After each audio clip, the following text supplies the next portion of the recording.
ఎవడు Nalgonda clock tower centre లో helmet లేకుండా చౌరస్తలో తిరుగుతుండు?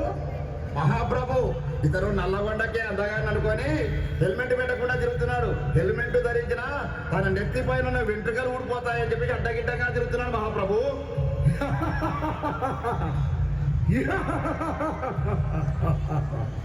చిత్రగుప్త మహాప్రభు, ఇతడు చిట్టాల లెక్కింపు.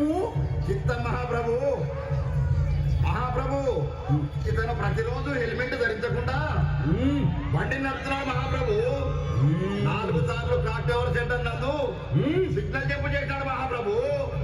అంతేకాదు మహాప్రభు, మద్యం తాగి ట్రాఫిక్ రూల్స్ అతిక్రమించి బండి నడుపుతున్నాడు మహాప్రభు. ఓయి మానవ, నీవిక మానవా, ఇక లాభం లేదు. నీపైన పాశం ప్రయోగించవలసింది. ఎస్తబలితిరి మహాప్రభు.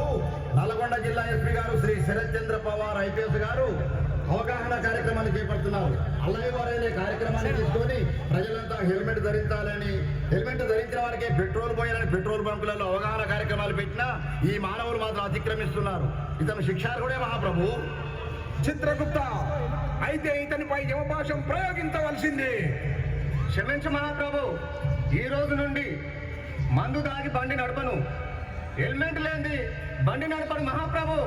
క్షమించండి స్వామి, ఇంటి దగ్గర నా పిల్లలు, ముసలి అత్త మామ, నా కుటుంబం అంతా తన మీదే ఆధారపడి బ్రతుకుతున్నాం ప్రభు. ఇకపై తను మందు దాగి బండి నడపకుండా, హెల్మెట్ లేనిదే బండి నడపకుండా నేను జాగ్రత్త తీసుకుంటాను ప్రభు. యమధర్మరాజా, మా నాన్నని క్షమించండి స్వామి. నా కిట్టి బ్యాగ్లో దాచుకున్న డబ్బులన్నీ పెట్టి మా నాన్నకి హెల్మెట్ కొనిస్తా స్వామి.